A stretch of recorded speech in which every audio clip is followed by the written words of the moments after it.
शुरुआत करेंगे बाजार में आज हुए कारोबार के साथ, जहां पर गिरावट आज भी हमने जारी देखी। सेंसेक्स ने 330 अंकों से ज्यादा का आज गोता लगाया है। निफ्टी की बात करें, करीब 1% की गिरावट के साथ 10,850 के नीचे जाके ये फिसल गया है।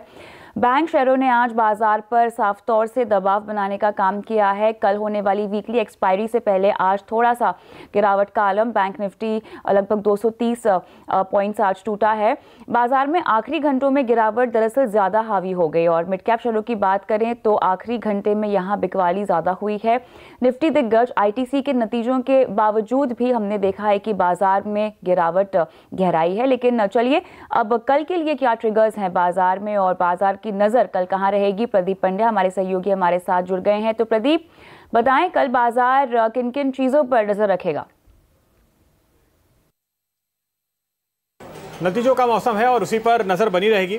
जिस तरह से हमने बाजार में दिग्गज कंपनियों के नतीजों के बाद बड़े उतार चढ़ाव देखे हैं, कल यस बैंक और अल्ट्राटेक सीमेंट इन दोनों पर रहने वाली है बाजार की नजर। इसके अलावा बायोकॉन, कोलगेट-पाल्मोलिव, एडलवाइज और इसके साथ साथ ज्योति लैबोरेटरीज, NIIT लिमिटेड, PVR जैसी कई कंपनियों के नतीजे आएंगे। तो वायदा कारोबार के कई सारे खिलाड़ी हैं जिनके कल नतीजे आएंगे, उन सभी पर हमारी नज़र बनी रहेगी। इसके अलावा इन्फोसिस कल एक्स डिविडेंड होगा, 4 रुपये का डिविडेंड निकलने वाला है। तो अगर प्राइस नीचे आए तो घबराए नहीं, हालांकि यहाँ पर अमाउंट छोटा है।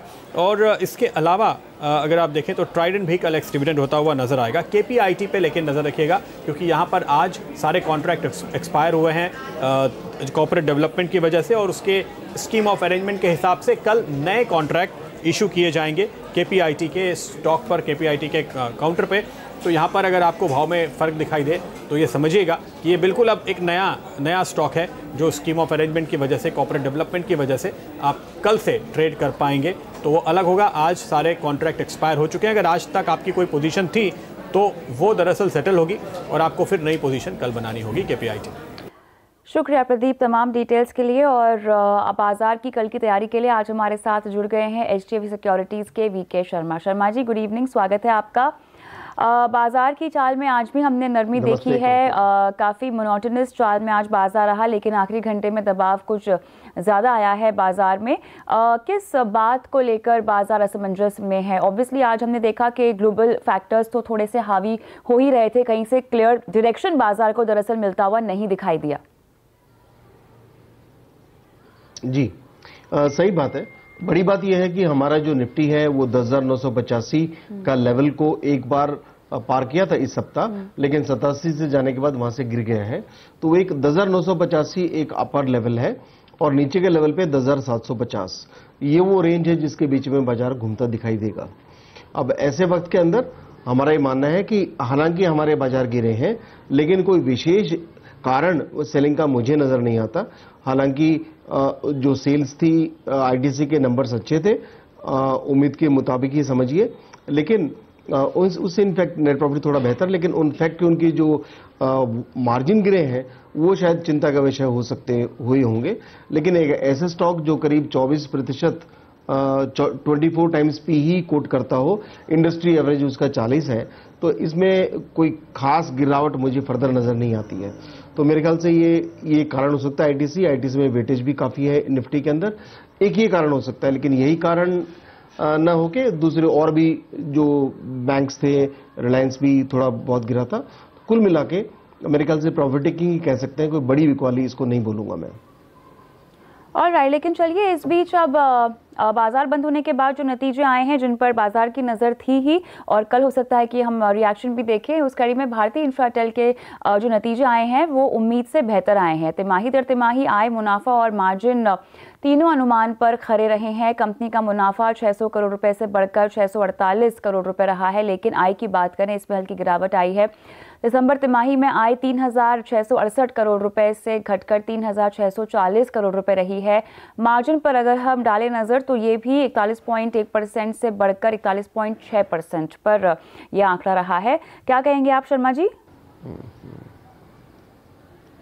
जो टावर कंपनीज हैं वो एसेंशियली एक ऐसे दौर के अंदर गुजर रही हैं जहां पे टेलीकॉम कंपनीज अपनी कॉस्ट को कम करने के लिए अपने टावर्स को मिला जुला के काम कर रही हैं, और खासकर जो कंपनियों का जो विलय हो रहा है वहां पे टावर्स की कमी वैसे भी आ रही है। तो मेरे ख्याल से कंसोलिडेशन फेज से ये गुजर रही है कंपनी, और बहुत ज्यादा ग्रोथ मैं इस कंपनी के अंदर नहीं देखता। और राइट, आगे बढ़ते हैं और इंटरग्रुप एविएशन के नतीजों की बात करते हैं, जहां पर मुनाफा 762 करोड़ रुपए से घटकर 191 करोड़ पर रहा है। लेकिन बाजार को यहां पर उम्मीद थी कि 432 करोड़ के मुनाफे का अनुमान बाजार लगा कर चल रहा था। और आय की बात करें तो ये 6178 के आसपास ये आंकड़ा आया है और इससे बढ़कर ये आंकड़ा दरअसल आ गया है 7916 करोड़ रुपए पर। तो आय यहाँ पर आई है 7916 का ये आंकड़ा है। शर्मा जी, क्या टेक है आपका इस स्टॉक पर और पूरे सेक्टर पर भी?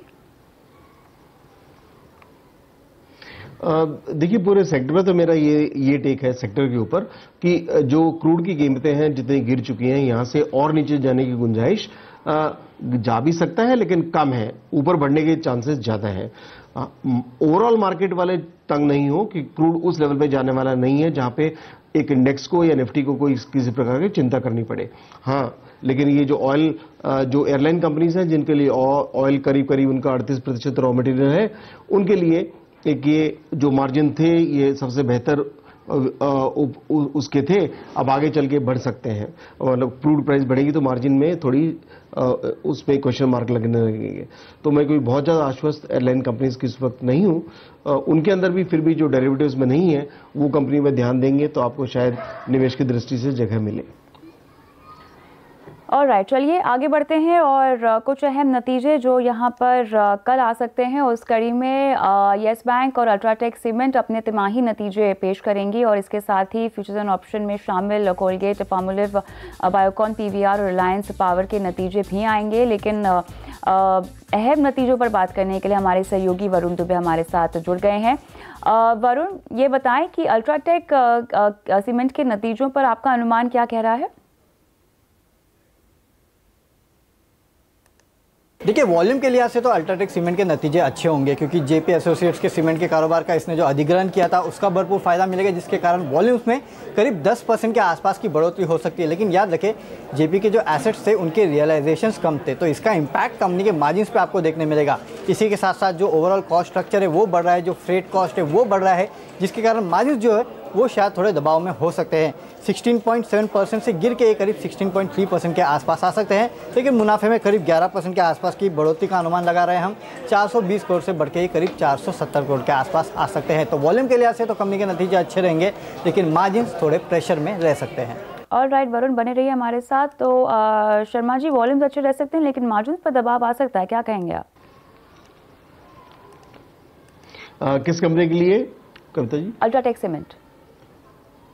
कविता जी, अल्ट्राटेक, देखिए मैं ये समझता हूं कि अल्ट्राटेक सीमेंट एक ऐसी कंपनी है जो सीमेंट इंडस्ट्री की लीडर है और जो कैपेसिटी उनके पास है, जो उन्होंने अधिग्रहण की थी जयप्रकाश से, तो उसके जो कैपेसिटी लगातार बढ़ रही है।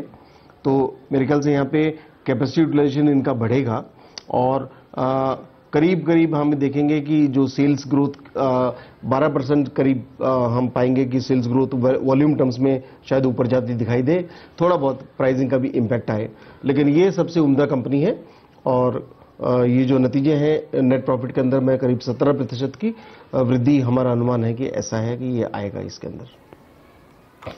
और राइट, चलिए इसके अलावा कल येस बैंक भी अपने नतीजे पेश करेगा, तो ऐसे में वरुण आपका अनुमान क्या कहता है? देखिए, येस बैंक के नतीजे काफ़ी इंटरेस्टिंग होंगे क्योंकि स्ट्रीट पे काफ़ी एनालिस्ट ये मान के चल रहे हैं कि आपको इस बार नतीजों में एक डाइवर्जेंस देखने मिल सकता है FY18 का, और इसी के चलते स्लिपेजेस जो है वो बढ़ेंगे, प्रोविजनिंग जो है वो बढ़ेंगी, ग्रॉस NPA लेवल्स जो है वो यहाँ बढ़ते हुए नजर आ सकते हैं। इस सब का इम्पैक्ट आपको कंपनी के मुनाफे में देखने मिलेगा, जहाँ महज 2 से 3% के आसपास की बढ़ोतरी होगी। लेकिन याद रखें, लोन ग्रोथ जो है वो अभी भी अच्छी रहेगी, करीब 40% के आसपास की लोन ग्रोथ एक बैंक डिलीवर करेगा। वही जो कॉस्ट स्ट्रक्चर है उसके बढ़ने के चलते जो नेट इंटरेस्ट मार्जिन है वो इस बार थोड़े दबाव में रह सकते हैं। लेकिन सबसे इंपॉर्टेंट होगा डाइवर्जेंस का आंकड़ा, अगर वो आता है तो शायद कंपनी के नतीजे जो है वो काफ़ी हद तक खराब रह सकते हैं। और राइट वरुण, शुक्रिया तमाम अनुमान बताने के लिए। तो शर्मा जी, येस बैंक पर आपका क्या टेक है? येस बैंक के ऊपर नतीजे देख लेने चाहिए, उसके बाद में ही कोई राय बनानी चाहिए। ऐसे अपेक्षा यही है कि थोड़ा लॉस आएगा क्योंकि प्रोविजनिंग लॉस तो क्या आएगा, मतलब प्रॉफिट जो है 5% गिरेंगे, तो ऑब्वियसली इनका जो NPAs हैं वो थोड़े बढ़ के आएंगे और प्रोविजनिंग भी करीब इनकी करीब 700 करोड़ आएगी। तो उस लिहाज से एक बार पूरा नंबर देखने के बाद ही देखें। मेरे ख्याल से अभी इसमें कुछ और खराबी बाकी है, ऐसा मुझे लगता है।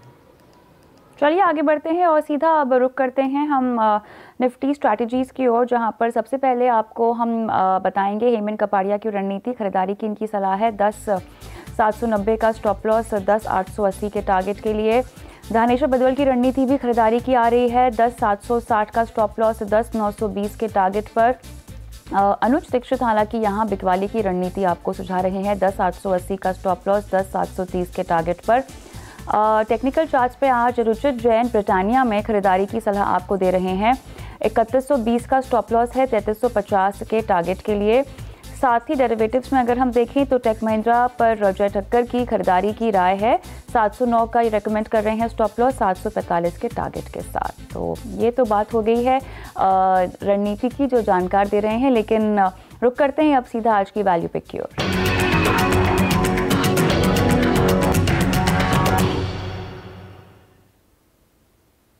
शर्मा जी, कौन सा बम्पर मुनाफा वाला शेयर है जो आप रेकमेंड कर रहे हैं दर्शकों को आज वैल्यू पिक के तौर पर?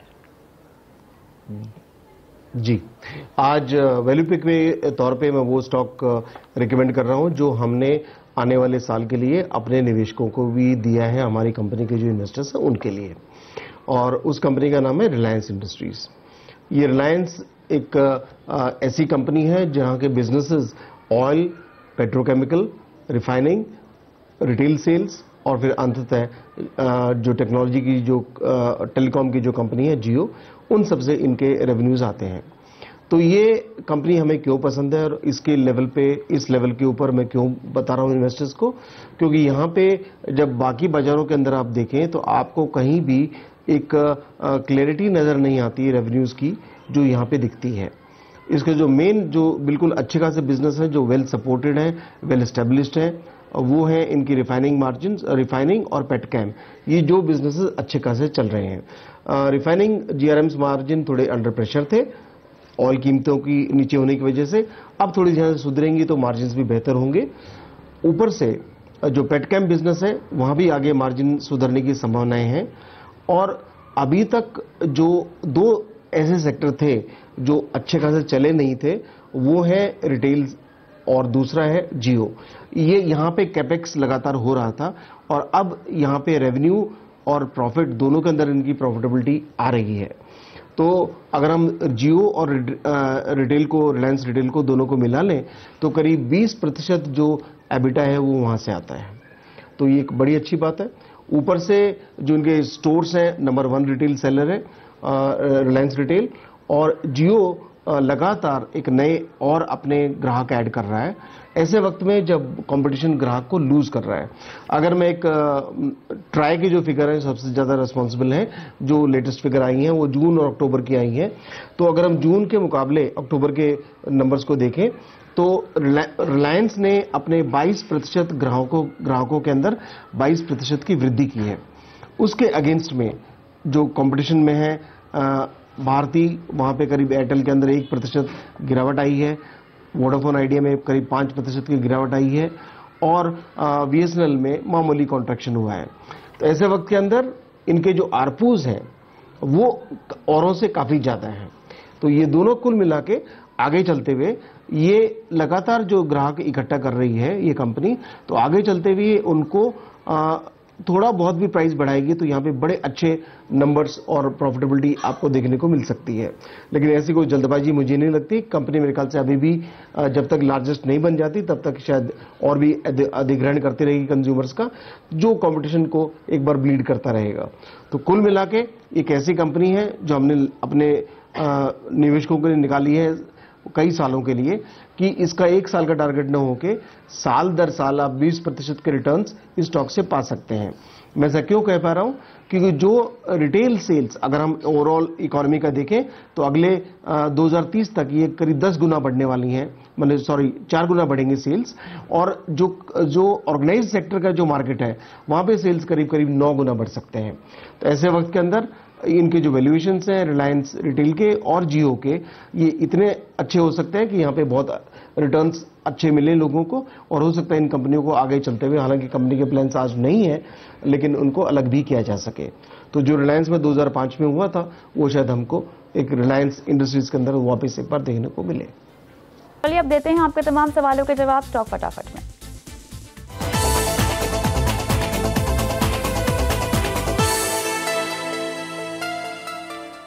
वीके शर्मा हमारे आज के मेहमान आपको तमाम सलाह देंगे आपके स्टॉक्स पर। और शर्मा जी, पहला सवाल सूरत से संदीप गोरे का है। जुबलेंट लाइफ साइंसेज पे इन्होंने खरीदारी कर रखी है, 338 रुपये 50 पैसे के भाव पर इन्होंने खरीदारी की है, और जिस पर इन्हें खूब मुनाफा भी हो रहा है।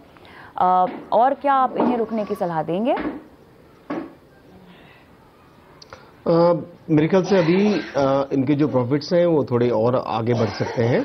उसके कई कारण हैं। एक तो ये कि ये कंपनी फार्मास्यूटिकल और केमिकल दोनों बिजनेसेस के अंदर है, तो दोनों इंडस्ट्री की तेजी का फायदा इसको हो रहा है। और यहाँ पे जो ग्रोथ है वो फार्मा के अंदर करीब इनके जो 48% के हिसाब से इनको ग्रोथ देखने को मिल रही है, जो इंडस्ट्री लीडिंग है। तो ऐसे वक्त के अंदर मेरे ख्याल से इनको बने रहना चाहिए, और आगे चलते हुए ये अपना जो प्रॉफिट बढ़ रहा है उसका डेट भी कम कर रहे हैं। इनकी जो डेट है वो 500 करोड़ से कम हुई है, तो आप यहाँ पे बने रहें। प्रॉफिट जब बुक करना चाहें, कोई काम हो आपको बाकायदा बुक कर सकते हैं, लेकिन अगर कोई ऐसा आवश्यकता नहीं है तो इसलिए कि आप लॉस हो आगे, ऐसी बात नहीं है, आप इसमें निवेशित रह सकते हैं। ऑलराइट, चलिए आगे बढ़ते हैं। और अगला सवाल झांसी से विनय भारद्वाज पूछना चाहते हैं। माइंट्री में खरीदारी कर रखी है इन्होंने, और 837.50 के भाव पे इन्होंने खरीदारी कर रखी है। ये भी मुनाफे पर बैठे हुए हैं शर्मा जी। जी, ये कंपनी ऐसी है जो काफी मतलब टेक्नोक्रेट्स जिस कंपनी को बनाते हैं वैसी ये कंपनी है। और ये जो नए जो इमर्जिंग फील्ड्स हैं, डिजिटल, क्लाउड और एनालिटिक्स, उसके अंदर ये काफी अपनी तवज्जो रखती है, और वो बिजनेस इनका काफी अच्छा चल रहा है। ऐसे वक्त के अंदर मेरा ये मानना है कि ये कंपनी जो टेक्नोक्रेट्स चलाते हैं एक अच्छे प्राइस के ऊपर कभी भी बिक सकती है। तो इसको जो अपने अर्निंग्स हैं, अपना जो इनका ट्रैक रिकॉर्ड है, और जो इनके जो 40 बड़े क्लाइंट्स हैं, उनके अंदर जो लगातार 10 बड़े क्लाइंट भी करीब 40% सेल्स को उनके लिए रिस्पॉन्सिबल हैं, तो वो जो अच्छा चल रहा है, इसमें कोई वजह नहीं कि आपको निकलने के लिए। हो सकता है इसमें कोई अच्छा प्राइस भी आपको आगे चलते हुए मिल जाए, जब ये कंपनी कोई इसको लेने लायक आदमी कोई खड़ा हो अच्छी बोली लगा के, उसके भी चांसेस काफ़ी हैं। बिकॉज इस तरह की जो कंपनियों को अक्सर ले लिया जाता है जब उनका ग्रोथ एक नए बिजनेस के अंदर अच्छा चल रहा हो। आगे बढ़ते हैं। हैदराबाद से विशाल का सवाल लेते हैं। टीसीएस में खरीदारी कर रखी है, और 1942 रुपये 87 पैसे का इनका भाव है। थोड़ा सा अभी फिलहाल घाटे में तो ये चल ही रहे हैं, लेकिन लंबी अवधि का नज़रिया है, तो क्या जो बाइंग प्राइस है इनकी उस पर इन्हें होल्ड करना चाहिए? इनको क्योंकि अगर निवेशक ने निवेश के लिए लिया है तो बाकायदा इसमें आप निवेशित रह सकते हैं। स्टॉक के प्राइसेस ऊपर नीचे होते रहते हैं, इसमें कोई चिंता का विषय नहीं है। कंपनी ने आगे चलते हुए अपनी मजबूत गाइडेंस भी दी है, और इनका जो डिजिटल बिजनेस है वो लार्ज कंपनी होने के बावजूद बड़ा अच्छा ग्रो कर रहा है 30% के ऊपर, तो ये एक अच्छे समाचार है। और यहाँ पे हमारा मानना है कि डबल डिजिट ग्रोथ जो आप नेट प्रॉफिट के अंदर आगे चलते हुए देख पाएंगे, जो बड़ी कंपनियों में थोड़ा कमी मिलता है। तो मेरे ख्याल से जो लीडर है इंडस्ट्री का, और वो अपनी लीडरशिप को बनाए रखेगा। आप भी इसके साझेदार बने रहिए आगे चलते हुए, और हमारा अपना टारगेट है करीब 2430 रुपए तक ये स्टॉक जा सकता है। ऑलराइट, आगे बढ़ते हैं। लुधियाना से कश्मीर सिंह का सवाल टाइम टेक्नोप्लास्ट पे है, और इन्होंने 60 के भाव पे खरीदारी कर रखी है शर्मा जी। 60 के भाव पे? जी। अगर आपने इतना नीचे लिया है तो मेरे ख्याल से आप जब भी प्रॉफिट बुक करना चाहें तब कर सकते हैं। हाँ, हालांकि कंपनी की जो प्रॉफिटेबिलिटी है आगे चलते हुए और बढ़ती दिखाई देती है, इस बात को लेकर कि HDPE जो इनका रॉ मटेरियल है उसके अंदर करीब 40% की गिरावट आई है। तो ये गिरावट अपना बॉटम लाइन के अंदर आने वाले क्वार्टर्स के अंदर दिखाई देगी, तो यहाँ पे प्रॉफिटेबिलिटी बढ़ सकती है। तो आप इसमें निवेशित रह सकते हैं, लेकिन जब कभी भी आप प्रॉफिट बुक करना चाहें तो बाकायदा कर सकते हैं। ऑलराइट, चलिए यहाँ पर इसी के साथ शो को समाप्त करने का समय हो गया है। शर्मा जी, डिस्क्लोजर्स देना चाहेंगे आप? जी, जिन स्टॉक्स का हमने जिक्र किया उनमें से आईटीसी मेरे खुद के पोर्टफोलियो में है, हालांकि रिकमेंडेशन में तो वो नहीं था, और जो रिकमेंड किया गया रिलायंस शेयर वो हमने निवेशकों को जो बताया है वही आपके यहाँ पे सभी स्टॉक्स पे वही राय दी है जो हम अपने निवेशकों को दे रहे हैं। शुक्रिया समय निकालकर अपनी राय आज दर्शकों को देने के लिए। और इसी के साथ लगा बाजार में मुझे भी इजाजत दे, लेकिन खबरों की तमाम अपडेट के लिए CNBC आवाज़ के साथ ही रहिए, ट्विटर, फेसबुक, यूट्यूब के जरिए। नमस्कार।